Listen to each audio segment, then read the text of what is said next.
OMT Online Dynasty, we are back. Week number 7. We're finally mostly caught up here. This is still coming out a little later, but at least our game of the week is in the current week we are in, and we have got an absolute barn burner doozy on hands. At least I certainly hope so. I'm recording this beforehand so we can actually look at conference standings and everything and get an idea of where we sit, because I know it's been a little bit since we've been able to do that. So our ODU Monarchs, we've got a game against 5-0 Buffalo coming up soon, and we really have no room for error at this point after we had to take that forced loss in week 5 against Delaware. Having 2 conference losses and 3, I don't know what just happened there, and 3 overall losses would put us pretty much behind the 8 ball for the rest of the season, and we've still got a lot of tough conference games coming up. But let's focus in on our game of the week. It is going to be a Mountain West showdown here once again, just like we just had with Tulsa and Arkansas State. But this time, it is going to be Utah State,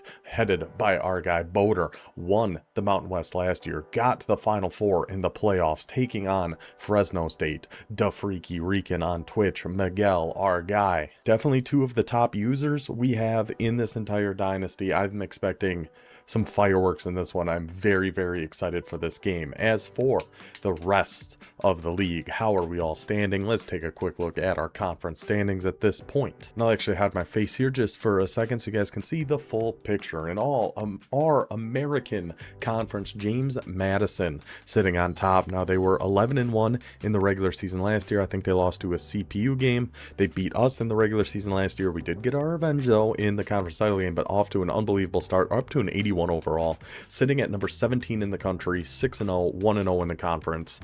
Certainly the top dog when it comes to the American Conference. We're all looking up at the Dukes. Right behind them, the Temple Owls, 73 overall, 4-2, 1-0 in conference. They are on bye this week. Then I don't remember who they have next, but I know our guy Bruin Herbie is going to be back around here. He had to just take a little time off. Delaware, 3-2, 1-0 in the conference. We know this is going to be a very difficult team as well. Then, I mean, I was going to say for us to play, but we actually don't, because we had to give them a forced win a few weeks ago. So that is a really tough one that we had to give away. That really stinks. There's us, 71 overall, but I like our team a lot, honestly. Buffalo, our opponent coming up, crazy fast team, 78 overall, 76 offense, 81 defense, so much speed. It is going to be a heck of a challenge that we have coming up. Navy, I believe, is actually going to be open. The guy who's been Navy has been MIA here for a few weeks, so Navy and Toledo are going to be our 2 open teams here in the American. Then Ben in his Bowling Green Falcons kind of falling behind the 8 ball here a little bit with his triple option offense. Elsewhere, Conference USA, we have got quite the showdown brewing. Number 19, Southern Miss Golden Eagles, 5-1 overall, 1-0 in the conference. Louisiana, 6-1, the one being us, no big deal, not to brag. FIU, 4-1, 1-0 in conference. Texas State, 5-1, 2-1 in conference. So we have a bit of a drop off here. We did just find somebody that is going to be taking over USF, so Conference USA is full. We have those 2 openings in the American, and we have 1 more coming up here still. But I'm not counting out Rice at this point either. We saw their game against Fresno. We know they're going to be a tough opponent throughout the year. Maybe, I don't know if they're going to be able to catch, you know, the top of the conference, but I wouldn't be shocked at all if we see an upset or 2 coming from the Rice Owls here in Conference USA as we head to the final stretch of the season. In the Mountain West, we are full up here. We just saw Tulsa knock off Arkansas State. Huge conference win for the Golden Hurricane, putting them to 4-1, 1-0 in the conference. I didn't even notice they got up to a 3-star. At the start of this, you can only take a team 2 stars or below, so after just 1 year, he's got them up to a 3. Very impressive work there by the Golden Hurricane. Right behind them, Wyoming. Again, they made the Mountain West title game last year, looking to repeat that and hopefully come out victorious this time. 5-1, 2-1 in the conference, number 23 in the country. Arkansas State, 4-1, 1-1 in conference. North Texas, 1-1 in the conference. And then here are our 2 boys we will be watching here. Boder's Utah State Aggies, ranked number 12 in the country, heading into this game at 5-0. Haven't played a conference game yet. Same as Fresno State. Slight overall advantage to Utah State, but we know Miguel's got a lot of tricks up his sleeve. This game could go a long way in deciding who is going to be representing the Mountain West come conference title game time. Then our last conference and our last opening. We just saw Coastal Carolina pull off a unbelievably wild game against Georgia State, puts them at 4-2, 1-0 in the conference. Right up there with them is Appalachian State, 5-1, 1-0. Western Kentucky, 5-1, 1-0. Great start to the season for our guy Cord. I know he had some struggles there in year one, but to be 5-1, be one game away from bowl eligibility halfway through the season, you gotta be happy with that. Georgia Southern at 3-2, East Carolina at 3-2, both suffered conference loss already. UAB is our last open team here. Then a couple newer users here, Halves. Again, I feel so bad I called you the wrong name during that last game. But at 2-4, 0-1 in the conference, dropped that crazy game against Coastal Carolina. They are going to be very tough throughout the last half of the season here as well. And same with Marshall. Actually just picked up a big win against Texas State last week. Non-conference, of course, but we know Texas State is a tough opponent, so that is a big win for Marshall. I mean, still, yeah, half the season to go. A lot can change. But I think we're in for some exciting conference clashes here. So yeah, back to our actual game of the week now. Mountain West, Utah State, Fresno State. I am so excited for this one. I am so excited for this one. I think this was the first user game Miguel played last year when he took over Fresno and actually knocked off Utah State. It might have been Wyoming first. I might get that mixed up. But let's go check out what he is working with the Fresno State Bulldogs. We just did a game of the week with him a few weeks ago, so we have a pretty good idea of what to expect from his offense. A lot of normal Y off, a lot of seam streaks, Texas routes to his halfback. Gotta watch those seams and the Texas routes. It's the number one thing we got to take away. And then we start worrying about the comebacks and things like that. Because we know, just looking at the depth chart, there's not a ton to love about Fresno. Sandal with an M, still going to be at quarterback, halfback. Rivers, who with those abilities and 90 speed can still do some damage here for Fresno.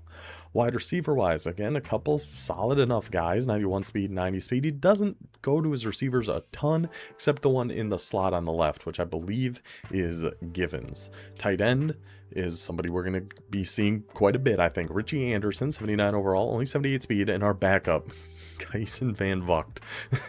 That can't be how it's pronounced, but that's how I'm going to continue to pronounce it. The left tackle looking boy who got moved over to tight end. Defensively, I really don't think there's a whole heck of a lot for us to look at with Fresno. Just kind of solid across the board, despite, a lower overall. He's got good enough linebackers to run his 5-2 defense that we expect. I believe he is still going to be in the Notre Dame playbook, which actually we'll go check that after this, but I'm assuming he is still going to be in the Notre Dame offense and multiple defense. This guy loves his 5-2 and his 3-4 tight. So yeah, corners pretty slow. This might be something we're going to have to watch in this game because I believe Utah State's got pretty dang good wide receivers. Let's actually go check it out right now. And here are the Aggies of Logan, Utah, which I didn't know was way up north. It's almost at like the Idaho border. I was just in Utah. Watched Utah State, not in person. They were on TV, but so this really means nothing.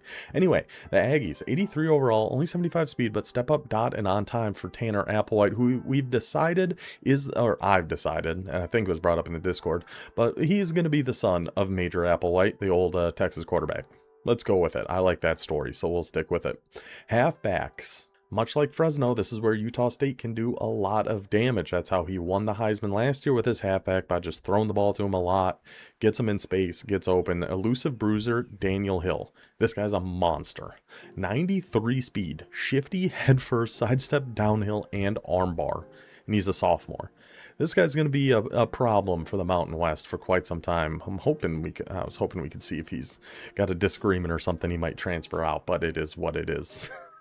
Maybe we could get Daniel Hill. I don't know. What's the look?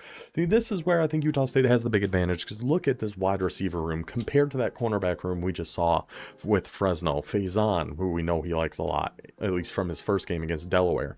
85 overall, 93 speed. Thompson Jr., 92 speed. 6 foot tall, only 5'10 on Faison, but speed. And Chatron, 6'2", gold takeoff, 95 speed. This is a huge advantage Utah State has against Fresno.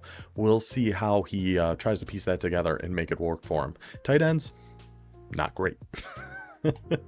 Quick look through the defense. We got a takedown on one edge, workhorse and hammer as usual across the defensive line, but a pretty solid group of linebackers. We got a redshirt freshman with a 90 speed and silver robber here with a Reed Driscoll.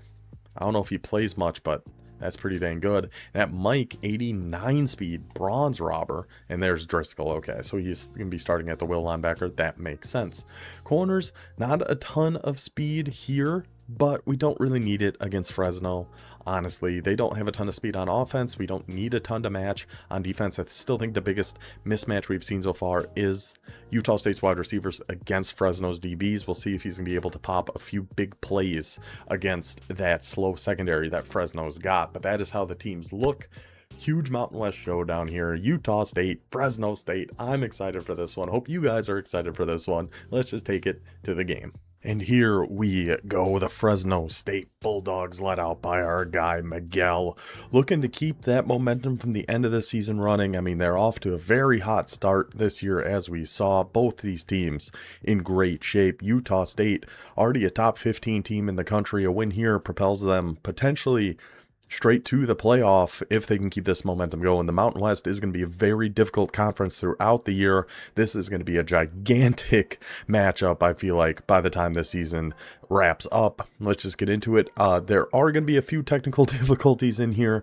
For whatever reason, when I was recording this on Twitch, the screen froze multiple times, so I do apologize for that. Before we get into this, you're going to have to bear with me for just for a little bit. And Fresno will be starting with the ball here. Let's see what offense he's going to be coming out in.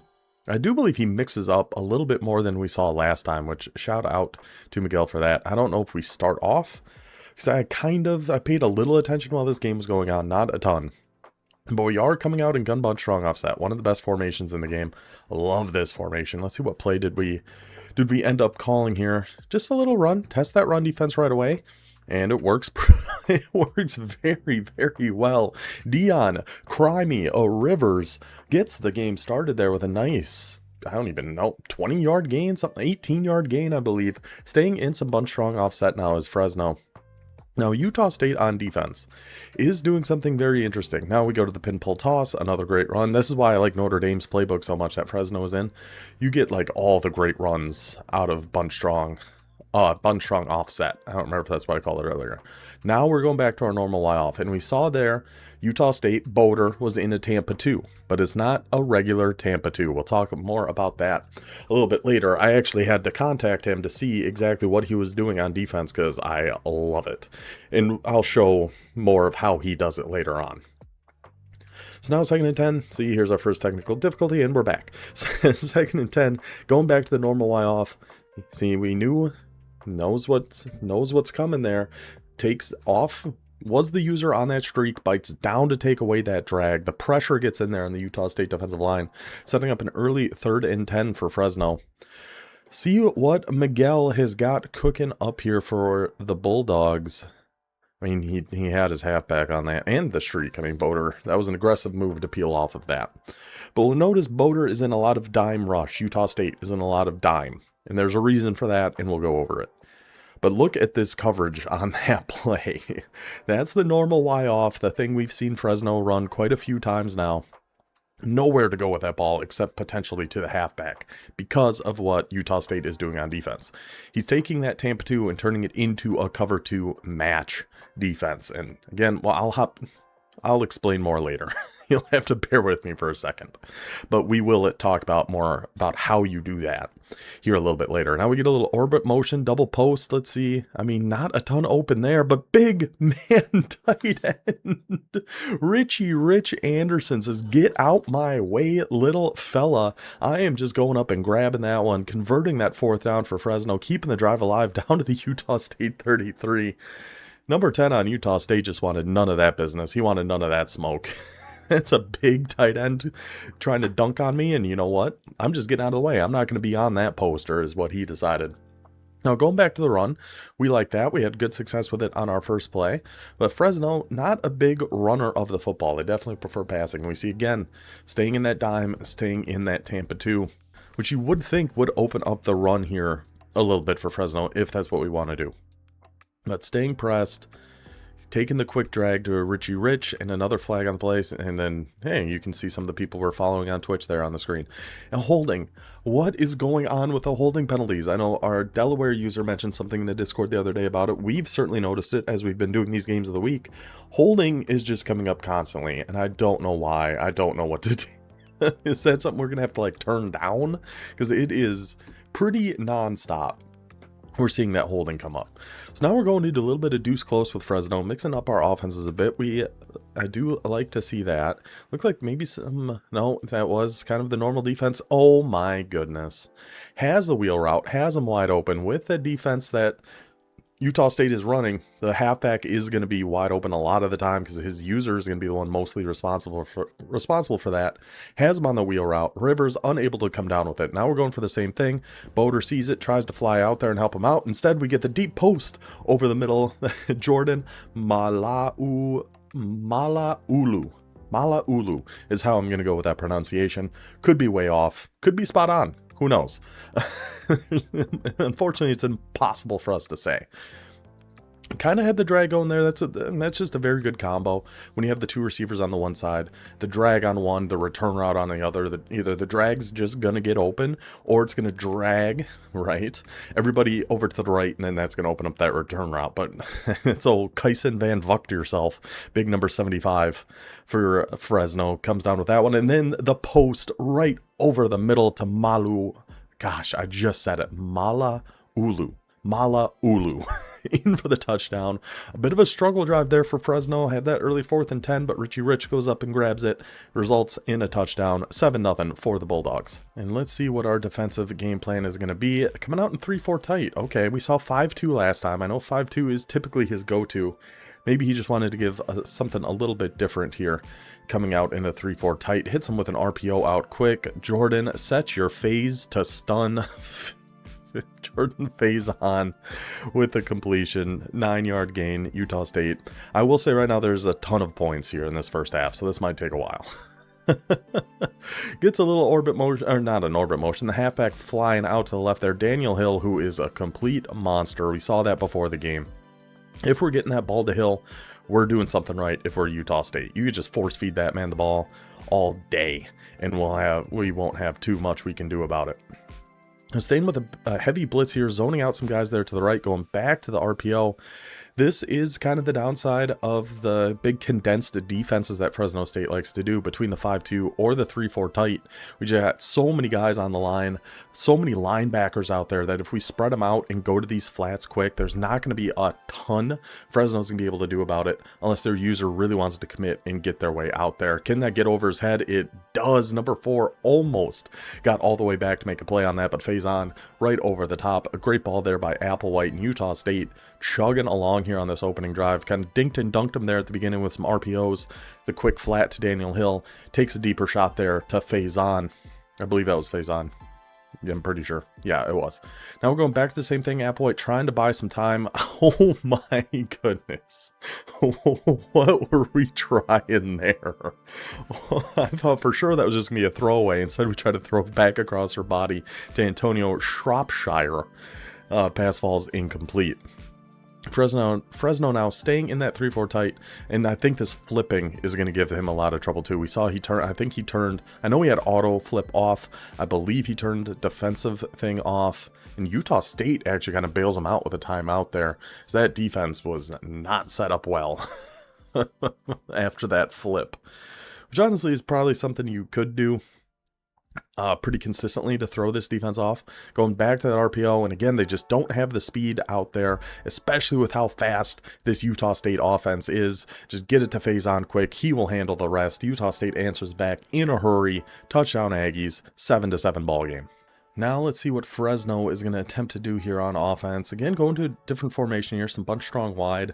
I've never been the biggest fan of it personally. I know there's some good stuff in there, but if I'm going to run bunch, I like them being on the line. That's why I like bunch strong offset so much, because we can then block that tight end too if we need to. But going back to the run, again, I think if Utah State is so committed to staying, say we were in a different formation that time, but I still think we can get some good success going on some of these runs. We saw it on the first play. Since then, Utah State's done a much better job on the run defense, but we were pretty close to getting that for a solid gain. The guy just had a shed at a fantastic time. Staying in some of this bunch wide, Mandel the Sandal, pointing all around, setting up the hot routes, takes the drag right underneath. Easy peasy to Jaleel McClain, picking up that first down. The offenses have been answering the bell here so far. Like we said, Fresno had some struggles on that opening drive, but we're able to get it together, able to figure out some things that work. We'll see if we can kind of build on that from here. And going with a slip screen out to the left, interesting. I mean, 67, we need a little effort there, buddy. We need you to get out there a little bit, 67. If he goes and blocks that guy, we had a lot of room there that looked to set up pretty good for Fresno. Unfortunately, they did not. And look how open the middle of that line is. I mean, it's second and long. We're probably not running there. There's the deep crosser. Gets knocked out. Gets volleyballed all around the field. Almost ended up back in the stands beyond the end zone. Instead, just falls innocently incomplete. And we were going to be staying in some gun cluster. I mean, there were 4 guys that had a chance at catching that. Staying in some gun cluster, a little mesh here. Wonder if we're looking for that post potentially. Maybe even the wheel route over on the left. I'm looking at this post first, though, or the wheel on the right. Kind of has the post. Has the post. Mandel, buddy. You got to help us out on that one. We had that one open. That was a good read. That was just not a very good throw by our quarterback. Now, 4th and 15, staying aggressive and going for it again with some bunch strong offset. Stems up that in route, make sure that gets past the marker. Got the flood going over on the right, but here come the dogs of Utah State, and the ball is dropped. McClain cannot hold on to that one. We had no choice but to throw it. Looked like McClain actually did get leverage once he broke inside there, but unfortunately the ball hits the turf. Turnover on downs. Utah State takes over at Fresno's 29. See if they can quickly see. This is kind of what we were saying. His user has to be the one to get out there. Unfortunately, kind of overran that one a little bit. Daniel, the Hills have eyes, able to take that down to the 13-yard line. But that's kind of the big downside of staying in these defenses that Fresno likes, is then it's really just on you. You got to go watch that kind of stuff. And that's, again, why he took Davis there, I'm pretty sure, is to watch that RPO that Utah State has run multiple times out of that formation. As if he's just trusted the computer to do it. We saw how that went. So he gets on there, he comes down and to watch an RPO. I believe that's what he's doing again here, even on the middle third, which is fine. See, but he still gets picked up by the slot. The receiver comes. Wow, okay. So it's exactly what we thought. He was bringing that guy down to watch that RPO. He ends up getting blocked. Faison runs in into like the 3-yard line, and then Fresno's defense just gave him a little helping hand, a little push over the finish line there. Touchdown Aggies, 14-7, minute left here in the first. And Fresno back in their more standard offense here. Yeah, just no adjustments on that one. And Mandel again. Mandel. A few throws now we've seen. We're getting open. We're getting guys open against this defense. But Mandel just been unable to convert on any of the opportunities. See, now the user has to go watch that. There's the playmaker. Was going to have that again. This time the offensive line unable to hold up. So, I mean, Fresno's had opportunities here to move the rock, but he's either getting let down by his quarterback or his offensive line. That playmaker on the halfback is a problem. Then it looks like we put... I gotta see this again. Who was that in coverage on that? Okay, who is in coverage on the running back here? His defensive end. So his defensive end was probably in a 3-rec hook or something like that, a bluff blitz. I believe those guard the halfback. Look at this coverage by the defensive end though. He's on the Texas route. Like if his user's not there, maybe you could throw that once he gets over here. But on the playmaker, the defensive end doesn't give him an inch to breathe. I mean, what a play by that end. That's honestly unbelievable. Honestly, just unbelievable. But we were back in our Tampa 2 with the adjustments there. And it is doing a really, really good job. And I think Boder knows. I've just got to really watch this halfback, and the stunt comes in totally free. Again, we were going to have the comeback over on the left, but the offensive line just cannot hold up against these stunts of Utah State. Another turnover on 4th down, and another one we had. You know, we had the the playmaker on the Texas route. That was going to be open. Offensive line doesn't hold. Had the Texas route overthrown by Mandel. Had that crosser on the last drive overthrown by Mandel. So I feel like, and here comes the freeze again. Whoa, fast forward. Right over his noggin. Just back to that little flood play.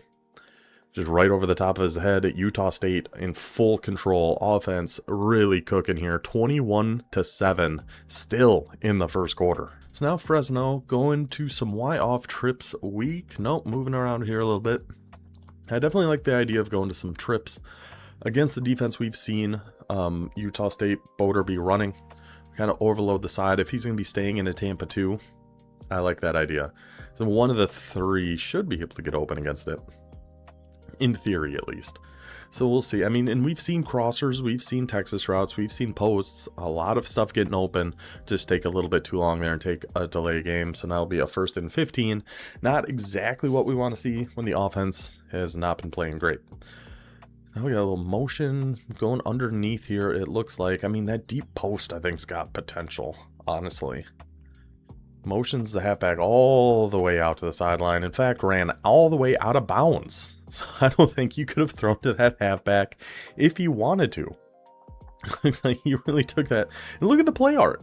The play art shows him like going to the slot. Instead, he just ran straight. Was that even his bench? It wasn't. He ran to the Utah State bench. I don't know. Maybe he's trying to transfer over here before the end of the first quarter. Kind of a rude move there by Dion Rivers. Not helping his team out. Speaking of not helping his team out, okay, hold on a second. What is going on with this Fresno offensive line? Watch this right guard.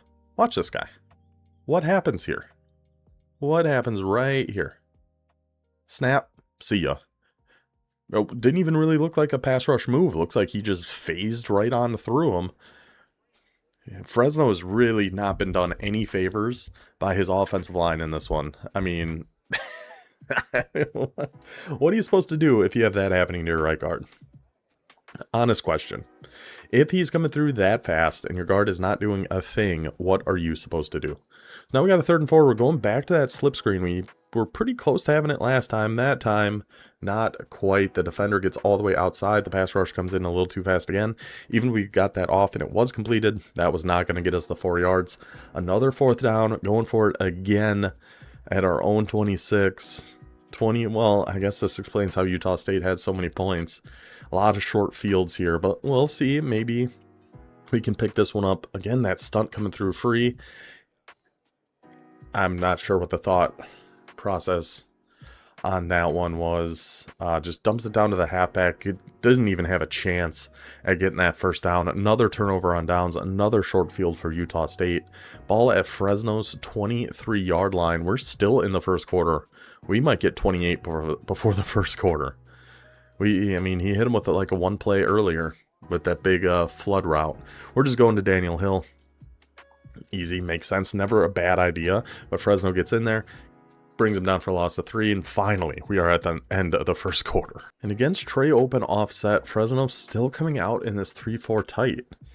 He's really sticking with his defense, even though it has not really been the best. Oh, we had the seam on that, but oh, okay.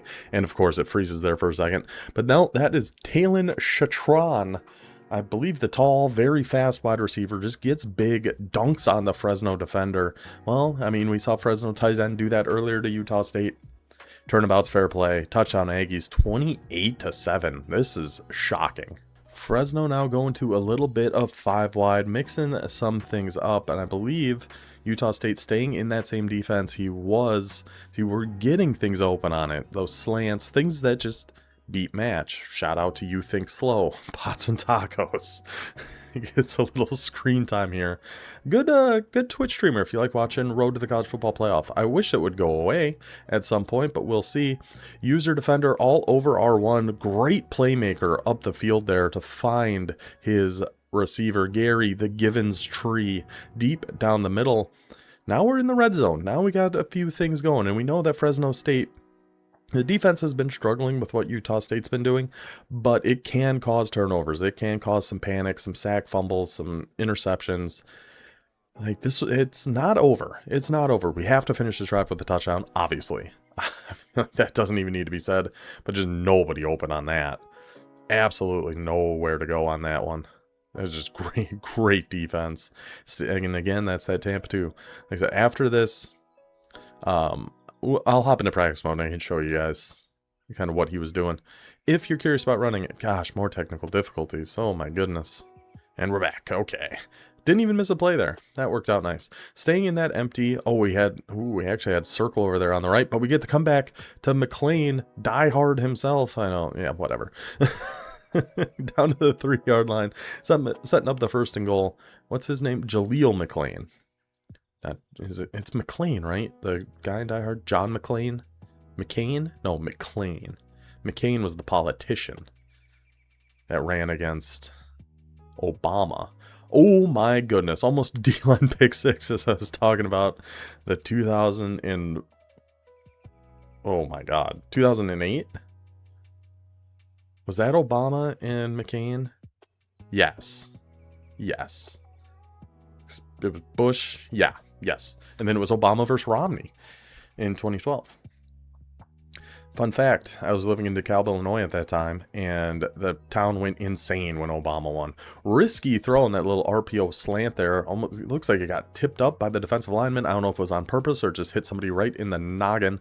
Looks like it ricocheted off 2 people's heads before falling onto the turf. 3rd and goal now. Staying in some double mug defenses, Fresno. I mean, I like that little turnaround on X.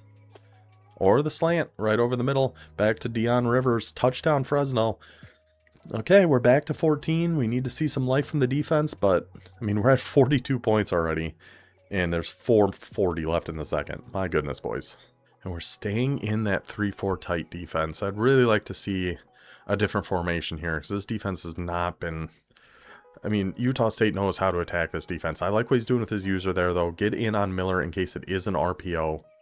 Then we go deep middle. Picked. It is actually picked. Oh my goodness. Sammy, the turnover hunter, comes down with that one. Now we got a 14-point game. Now we got the ball at midfield. Now we got some momentum. Let's go Bulldogs. Pull it within 1 score here. And coming back out and empty. Why not? It was working pretty well for us earlier. Let's see if they are actually sending 6 here. Looks not like... didn't look like it because he took that linebacker and brought him out. So it was mid blitz, but really only sending 5. Lines pretty looked to hold up okay, but we're unable to hit that whip route. So again, he's backing his guy out of there. At most, this is a send 5. Then we would have to imagine. And we got the guys for 5. It's not even a send 5. It's a send 4. But Driscoll gets back there, gets the user pick over the middle of the field, gets a little speed burst. Can he shake off Mandel? He does indeed. Jordan Malaulu isn't going to be able to catch him. Reed Driscoll, touchdown, Utah State. The momentum swing there. Fresno finally forces the turnover, gets the ball at midfield. We're 1 drive away from a 1-score game, and in the blink of an eye now, 35-14.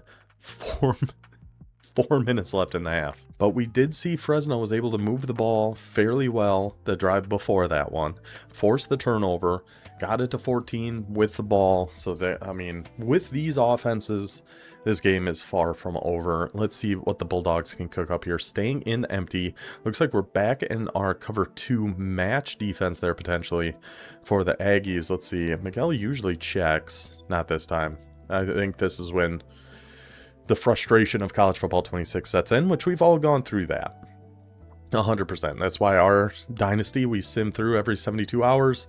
I only play at most like 1 or at most I'll play 2 games a day for like campus tour stuff, because it is so easy to just get burnt out and frustrated and hating this game.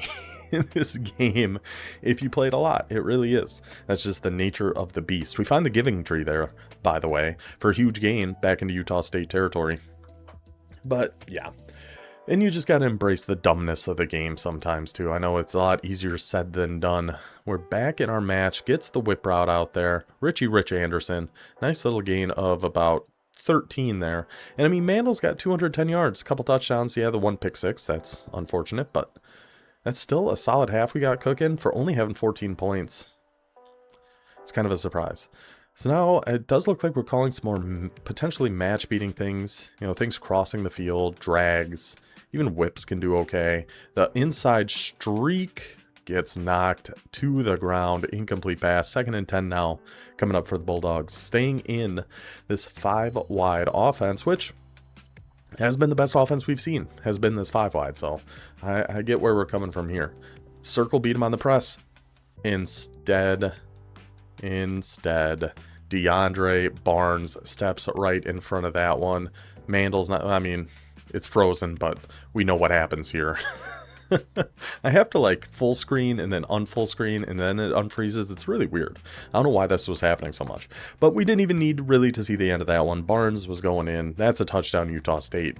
From 28-14 Fresno ball to 42-14 without seeing Utah State's offense once. Tough swing of things here for Fresno. Now we're going back to a little 2 tight end. Is this like wing slot something? 2 tight ends, halfback over on the right, 2 receivers out to the left, McLean and Malualu. Little play action pass. Do we got X? We did for a second, but the user over there kind of guarding both of them. Honestly, was doing a really good job staying in between those 2 routes on that play action double post. It would have been a tight throw, especially for a guy we've seen miss a few throws already, so I understand not wanting to take that risk. Just chuck one to your family sitting there, 2nd row in the stand. Sorry, they can't afford to sit front row. Those are prime time seats. We got to get that money if we want to bring in Mandel's quarterback replacement for next year. We need that NIL. Okay, going to a little red zone scissors here. Again, it's got both those guys going from the right to the left. Offensive line just doing them no favors one more time. But I think we're seeing what's getting open against this. Let's see if we kind of keep that same concept in mind for this next play. Because we've had, oh my goodness, it's frozen again. Because we had both tight ends now. We're going with an RPO. I mean, yeah, it's there. It's there. We take 8. We're okay with that. But yeah, we saw every play before that. We had both those tight ends going from the right to the left, and again, and they were getting open. It's just we got to commit to throw it. I remember this now. It just kept freezing, just over and over again freezing. I don't know what was happening, but it looked like an RPO, something we threw out quick to the right there. Pass falls incomplete. Turnover on downs. Another short field for Utah State, and this is probably the last drive we're actually going to watch.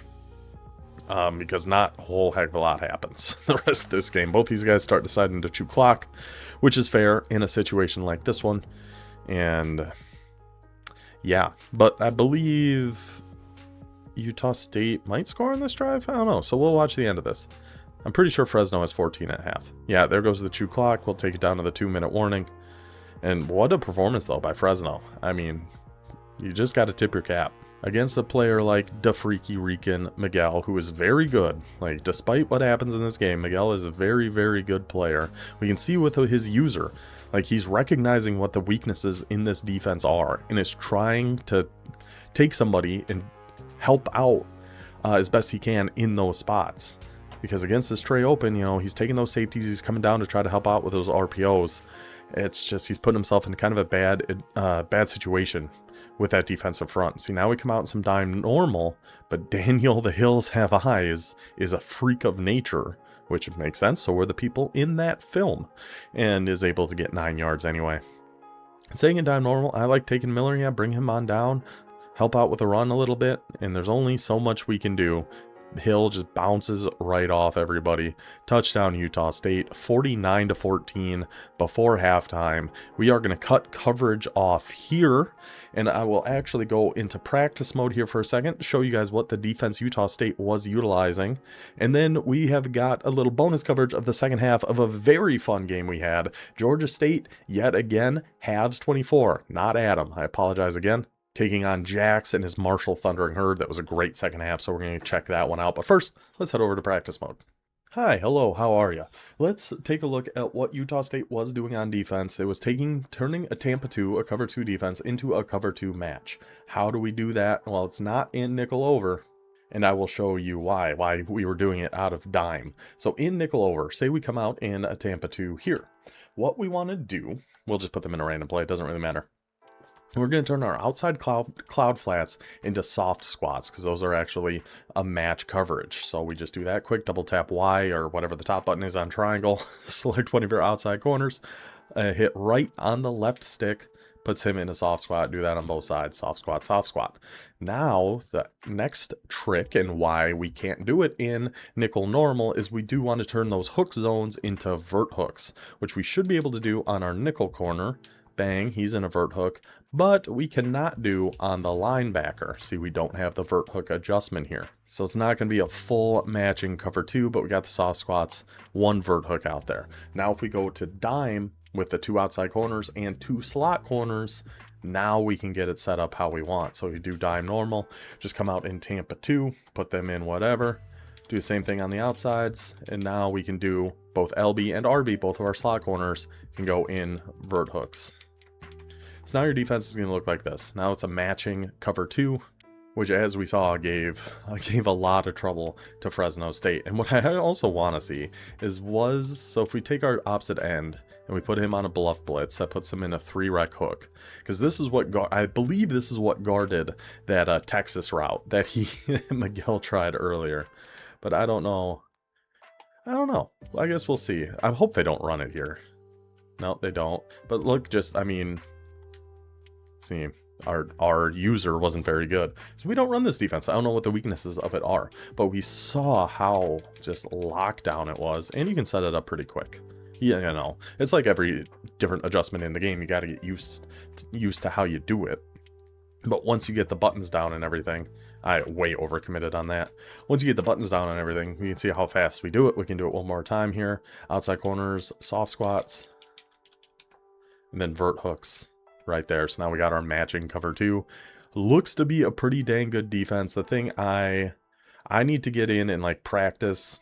Like if we just sit in practice mode with this and find out what our user responsibilities are, I think that's the only thing I need to do. But from the little I've messed around with it, I really, really like it. I think this is an absolutely disgusting defense. We saw the damage it did in that one. I mean, pretty solid. So that's how it is. This is how it starts. Cloud flats and hook zones. That's your standard Tampa 2. Then we can just go vert hook, soft squat, soft squat. I want to say our responsibility would be like anybody coming right to left in like a trips like that. I'm pretty sure. So that's kind of what we saw getting open there too. Ooh, 5 wide, perfect. Or in this, it's, yeah, see, I don't even know how it would react to this, so I kind of want to see myself. So he goes, and then we just take underneath. And look. Where's he supposed to go there? Where is he supposed to go there? So the vert hook just takes a vertical, which makes sense, right? So we had our vert hook over here on this guy, and our inside guy goes vertical, so he just sticks on him like glue. So that leaves the down, this little return route for us. And even that drag, I mean, you could potentially throw that drag to 81, but where in the world are you supposed to throw this ball? I think this is a really good defense. We might have to mess around with it a little bit and check it out. But anyway, speaking of checking things out, let's go check out the second half between Marshall and Georgia State. Georgia State involved in another classic game, and it's another excuse for us to watch their Navy offense in action. So let's get to it. And we head out to West Virginia. 2 seconds left in the half. We did just miss a fumble by Marshall, recovered by Georgia State to put them into field goal range here right before halftime. Current 7-7 ball game. Quite the uniform matchup between these two squads, Georgia State in the all black, Marshall in the all green. And with that field goal, we take it to halftime, 10-7 Georgia State. And yeah, this game gets bananas. And it will be Marshall starting off on offense, and they are in Georgia Tech. At least last I checked, it sure looked like Georgia Tech to me. In the all greens, quarterback Koi Pond Fagan leading the way. He's going to go for the RPO out there. The defense flew out there in a hurry. They get there quick. That's Antonio Harmon catching that in the flats, taking it for 3 yards, setting up a 2nd and 7 for the Thundering Herd. And yeah, Georgia State may be 2-4, but man, they could so much. They could have won that game against Coastal. They just played Another game they could have won. Like, that could easily be a 4-2 record. He's been in here. He's been battling, really using that Navy playbook well, playing some tough defense. We just did see Georgia State, so we know what to expect a little bit from his offense. That DJ Murray is a huge problem. We'll see how Marshall tries to answer him. Goes for the halfback in the flat, almost overthrown, but that is Chris Johnson Jr., CJ2K2, with that catch, picking up the big first down for the Thundering Herd. Here to start the second half, already at their own 40. Utilizing a lot of that motion that we see, that we expect to see in the Georgia Tech playbook, going with a little wide receiver run there to Sharon White. My Sharona loses 1 yard, 2nd and 11 now, Thundering Herd. Let's see what we're going to go with. Some normal Y off, perhaps, normal Y off weak, some more motion, getting some orbit motion involved now. Johnson leaking out to the flats, couple posts in there, corner route. No, I like that route Norton's on. Georgia Tech's a really fun playbook. Stepping back, buying time. Here comes the rush. Nobody getting open. Tries to throw it away. Instead, it is picked off. Big man Alex Mullings grabs that ball in the air, takes it back. Thick 6. Oh, hit him. Hit him. Oh, I thought he was hitting a little fadeaway jumper there. Instead, he just busts out the dance moves. Georgia State gets the turnover right before half to set up the field goal. Then the big man Mullings with a pick 6. A 17-7 lead now for the Panthers. And I believe it was earlier in this game we saw against Coastal Carolina, Georgia State got a field goal blocked. And I believe it was in the first half of this one, unless I'm spoiling something for later, which is certainly possible. But I know they had another field goal blocked in this game. Well, let's see what Marshall's offense is going to cook up here. Try to get back on the board, go back to Chris Johnson Jr. I mean, that's a heck of a weapon to have with the teams involved in this dynasty. We're all group of 5, rated 2 stars or lower. To be able to have a stud halfback like that is going to cause some big mismatch issues. Now we go to Caleb Hawkins, the backup, or the backup halfback for Marshall, who gets enough for the first down. It's nice to have a backup halfback with an arm bar. That's a nice little 1-2 punch with Chris Johnson Jr. Let's see if Koi Fagan can get something going here for the Thundering Herd. Down by 2 scores. Game's early yet. You know, we do 6-minute quarters. Got our halfback in the right flat. Sees him. Gets it to him. Gets it to Hawkins. Oh, I was waiting for a truck or a stiff arm. I was so ready. Just let out a big boom when he was going to drop somebody down there. The Sadie Hawkins dance takes it for a nice gain. Into Georgia State territory now at the 40-yard line. See what Marshall can do from here. A little out and go there on White Jr. Have a deeper crosser on Easter Island. Come back, out and up, not there. Not there, goes down. Just take your check down. Oh, never mind. That pass falls incomplete to Antonio Harmon. Now we'll just come out with a run. Barbie? Joshawn Barbie in the backfield for Marshall runs straight into big boy number 40. These big boys up front making plays for Georgia State early here. I mean, it's going to be hard to top a pick 6, but that was a good play by Sir Mells. Brings him down for a loss of 2. Now we're going to go to some spread here. Okay, let's see. What do we got? It's been a while since I've looked at Georgia Tech's playbook, but it is very good. It's very fun. You do need, like... Actually, you don't need 2 really good halfbacks, but it would certainly help. And you need at least 1 fast wide receiver for all the motion and orbit stuff. Now, he's using Sir Mells on the defense, trying to keep up with that Texas route, unable to do so. Wow. What a catch by Joshawn Barbie. Throw another shrimp on the Barbie. First down Marshall when they really needed it the most. Georgia State's defense had been causing some havoc here. To be able to get any sort of yardage there is great. I thought the referee was a Georgia State player. 100%. As soon as he threw that ball, I was like, oh no. Turns out, the striped shirt, it was the black pants that threw me off and the black hat. But that was a referee. Doesn't get in the way. It is a caught. It is wide open. It's a big first down there. It's Adrian Norton antivirus coming down with that one. Setting up a 1st and goal at the 3. I would think Georgia Tech's pretty good in the red zone with all the split slot stuff. I think they've got some fun plays in here. That should be pretty good down the goal line. Let's see if we can throw that. We sure can. Easy. Barbie. Oh, it almost looked like... Did we try to celebrate there for a second? Before number 19 on Georgia State came and potentially almost caused a fumble. But Barbie in for the touchdown. Now we have got back to a 3-point lead, and it looks like Georgia State taking some frustration out on the kicker there. Rude boys. Now we get to see Georgia State's Navy offense. We do know they love their flex bone close. And then, I mean, they mix up their flex bone close a lot too. So rocket toss, fake rocket toss. This could just be a fullback run. It is, and a holding penalty though. See, I told you there's something about these holding penalties. There's something going on here. I don't know what it is, but there's something. Now we get 3-4 tight on defense for Marshall. I didn't check what defensive playbook they're in, but that doesn't. It's fine. It's not a huge deal. More flex bone close. Bellin dropping back to pass. Trying to make something out of nothing, but instead big boy number 90 RJ Moss Jr. with his inside disruptor and workhorse gets in there, brings him down just like that. Now a 3rd and 17 at their own 4-yard line, from up by 10 to really in a dangerous situation here. Coming out in some trio right, motion the wing back. We're going to try to roll out, just throws to the wing back. Oh my goodness. DJ Murray. Oh, I thought that was a safety. Okay. Well, 4th and 21 from our own 1. DJ Murray unable to turn that upfield. Instead just walks his way straight out of bounds.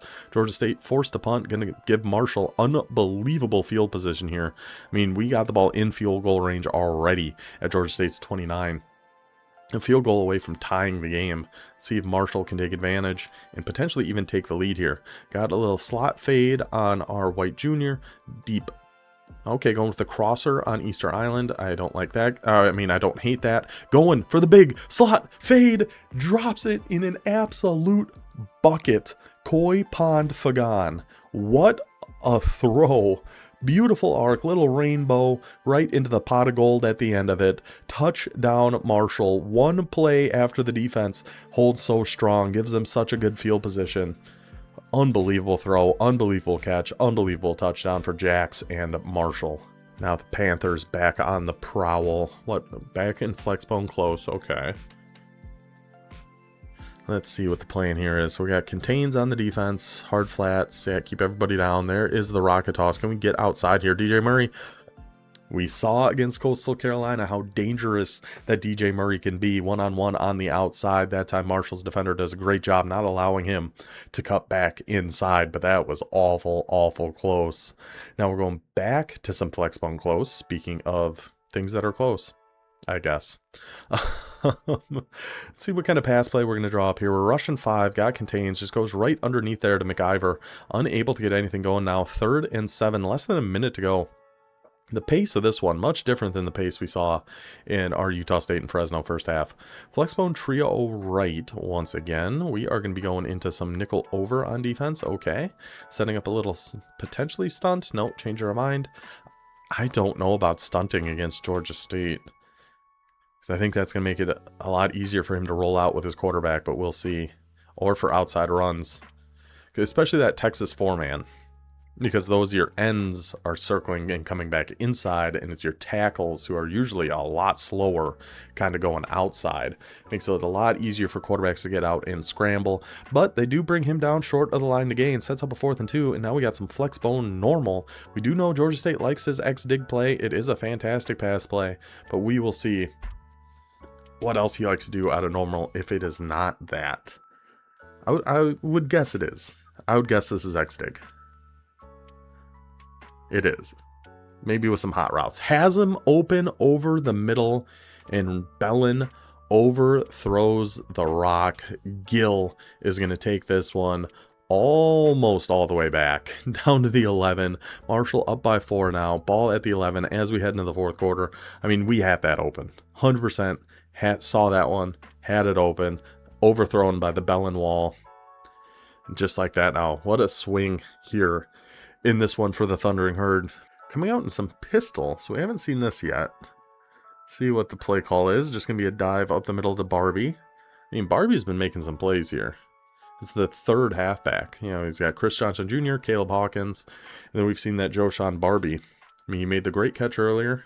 Haven't really been able to get a whole lot going on the ground between any of the halfbacks. So can't take that too personally for them.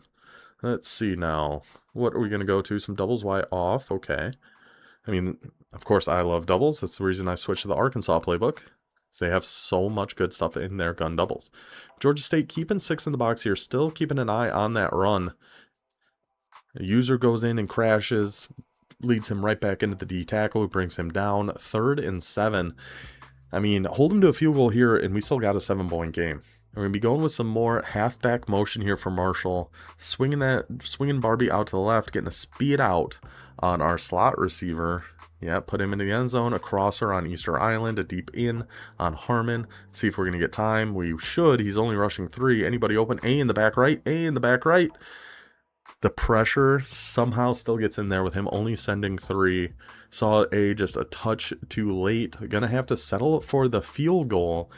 Hey, it's a 7-point game. Since we've been watching, I mean, except for the thick 6, things have gone very poorly for Georgia State, but we're still only down 7. We're still in this. And Marshall, before even seeing what formation Georgia State is coming out in, decided on his play and a 3-man stunt, and we're in flexbone empty. Wingback sweep, sure is. Yeah, see those stunts.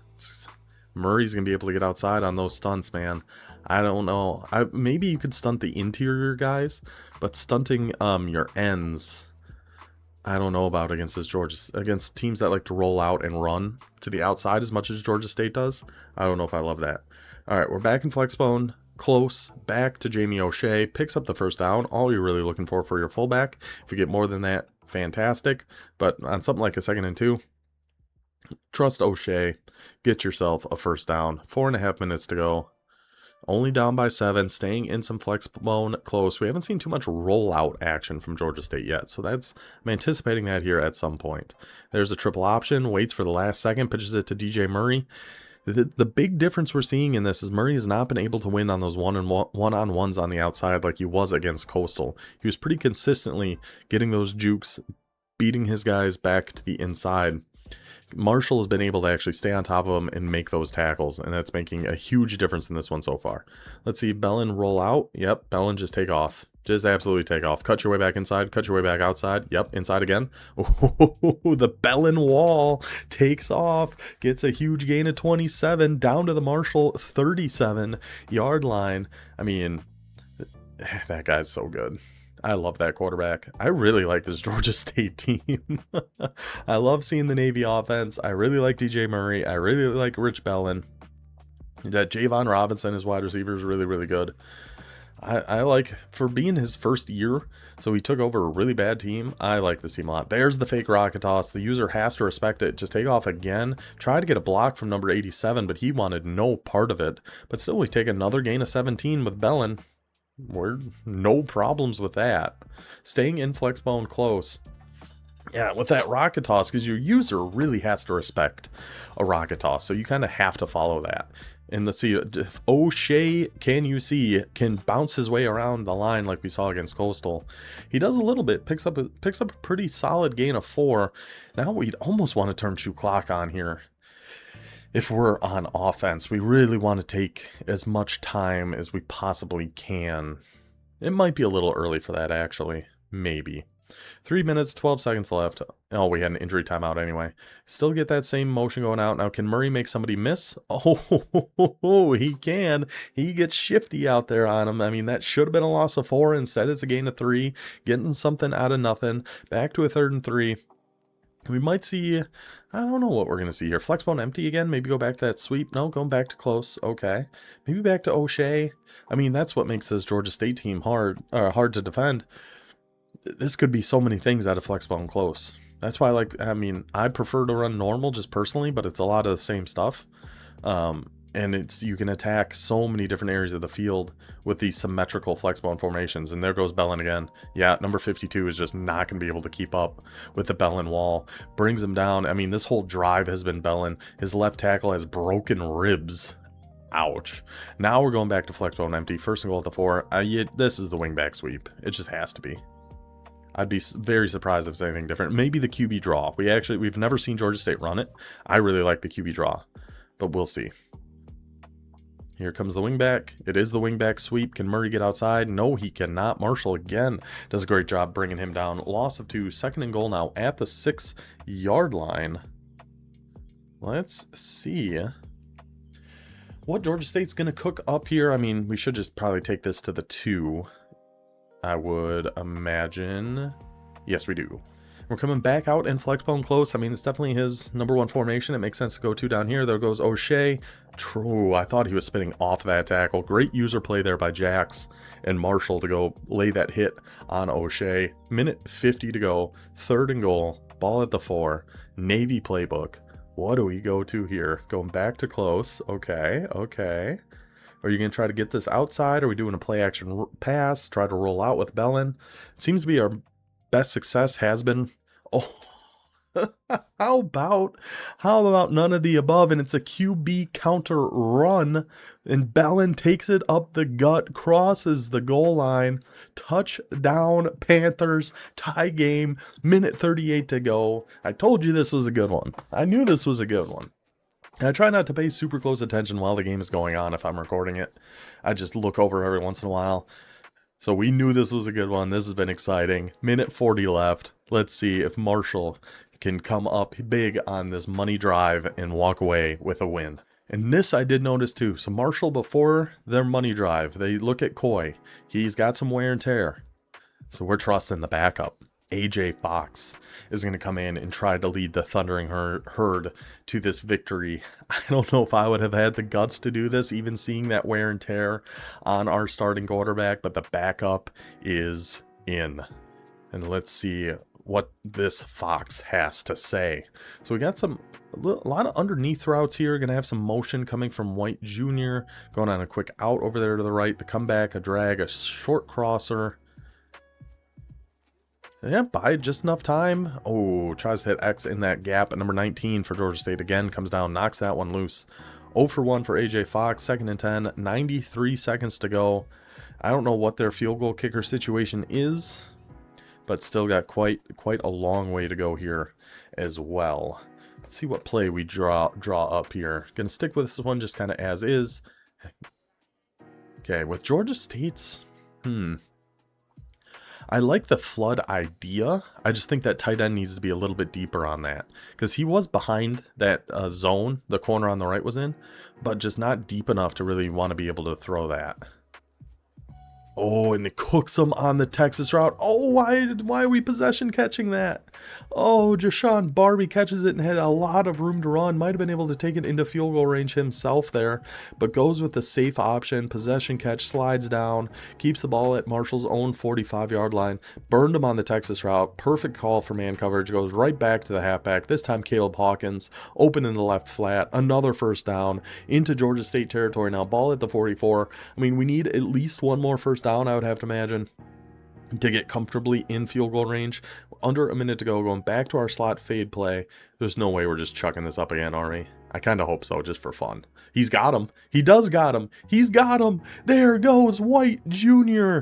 Oh, I don't know what that defense was for Georgia State, but whoever was following that slot fade just totally ran to the inside, left it all alone. The safety tries to get out there in time. He's a little too late. Walk-in touchdown for Marshall. 47 seconds left now for Georgia State. What do we do in the Navy offense when you got to score a touchdown in 47 seconds? That's my question to you. And the answer is flexbone normal. I don't know if we've seen him call much out of here except for X-Dig. So let's see if there's going to be anything different. I mean, we got to think it's a pass still. It is. It does still look like X-Dig. He's going for that deep middle again. That time Marshall was ready for it, but Bellin can take it himself and pick up that first down. I mean... the best offense we've seen out of Georgia State has been just those quarterback runs to Bellin. He's been absolutely gashing him on those. Now we're going to some shotgun. Okay. We're still playing cover 3 with hard flats for Marshall. Looks like we do got 5-yard hooks. And the defense just gets right around, brings Bellin down. 30 seconds to go. We're not taking another timeout here, or just trying to go quick. Going back to flexbone close. Staying in some cover 3. Staying with match that time. I mean, that defensive tackle just gets in so fast. And a little volleyball assist there from number 29 on Marshall, knocks it right down to Clark Glover, comes away with the interception. Marshall will walk away with the victory, putting the backup AJ Fox in. Turns out to be the game-winning decision. We'll see Marshall take a knee here, get away, manage to escape with a home victory, get them to 4-2 on the season, and Georgia State now to 2-5. That could very easily be at least 4-3, maybe even 5-2. A lot of close calls, a lot of close games, a lot of exciting games. But shout out to our guys Halves, shout out to our guy Jax, shout out to Boater, shout out to Miguel. Thank you all for being part of this dynasty, sharing these streams. I have fun doing these, hoping you guys have fun watching them. So that'll be it for this one. Let's go back to the screen. Hi, hello, how are you? There's our week 7 victory, and with this we are finally all caught up for me being gone for a week. We've got our week 4 game of the week, a couple from week 6, our user game from week 7, and now our week 7 game of the week. We are back, we are on schedule, we're ready to finish this season strong. And I think in the intro for this, I actually recorded that like a day ago. I mentioned how many open teams there were. Just to be clear, we are down to 1 open team as of the recording of this one, which is on Friday. This is coming out Sunday, I'm pretty sure. UAB in the Sun Belt Conference is our only open team as of right now. So if you're interested in joining, the link is the Discord link is in the link tree in the description. Just hop in there, let me know you're interested. But that'll do it for this one. I'll see you guys next time. We have a user game against North Texas coming up sometime soon, and then we'll have a week 8 game of the week for you, as well as we hope to finish this season strong. So I'll see you guys then. Until then, take it easy.